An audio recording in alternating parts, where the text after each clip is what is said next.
നമസ്കാരം.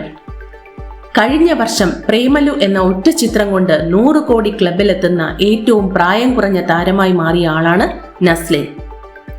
ഏപ്രിൽ 10-നായിരുന്നു ഈ വർഷത്തെ വിഷു റിലീസുകൾ തിയേറ്ററുകളിലെത്തിയത്.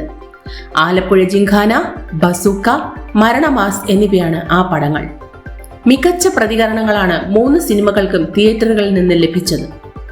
ബോക്സ് ഓഫീസിൽ മത്സരം കാഴ്ചവെക്കുന്നത് നസ്ലിൻ ചിത്രം ആലപ്പുഴ ജിംഖാനയും മമ്മൂട്ടിയുടെ ബസൂക്കയുമാണെന്ന കാര്യത്തിൽ സംശയമില്ലെന്നാണ് ട്രാക്കർമാരുടെ കണക്കുകൾ സൂചിപ്പിക്കുന്നത്.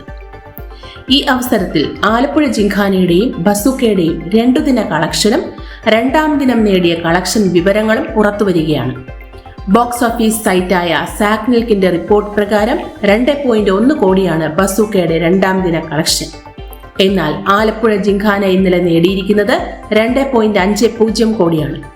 ഇത് റഫ് ഡാറ്റയാണ്, പ്രാഥമികമായ കണക്കുകളാണിത്. വരും മണിക്കൂറിൽ ഈ കണക്കിൽ മാറ്റം വന്നേക്കാം.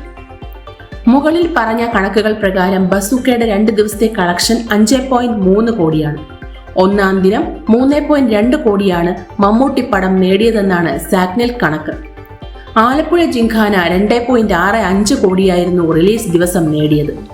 ഇതോടെ നസ്ലിൻ പടത്തിന്റെ 2 ദിവസത്തെ കളക്ഷൻ 5.15 കോടിയാണ്. അതായത് 2 ദിവസത്തെ ഇന്ത്യ നെറ്റ് കളക്ഷൻ വരുമ്പോൾ ബസൂക്കയെ കടത്തിവിട്ടിരിക്കുകയാണ് ആലപ്പുഴ ജിംഖാന. ഇരു ചിത്രങ്ങളുടെയും ആഗോള കളക്ഷൻ ഇനി വരേണ്ടിയിരിക്കുന്നു. അതേസമയം കഴിഞ്ഞ വർഷം പ്രേമലു എന്ന ഒറ്റ ചിത്രം കൊണ്ട് 100 കോടി ക്ലബിലെത്തുന്ന ഏറ്റവും പ്രായം കുറഞ്ഞ താരമായി മാറിയ ആളാണ് നസ്ലിൻ.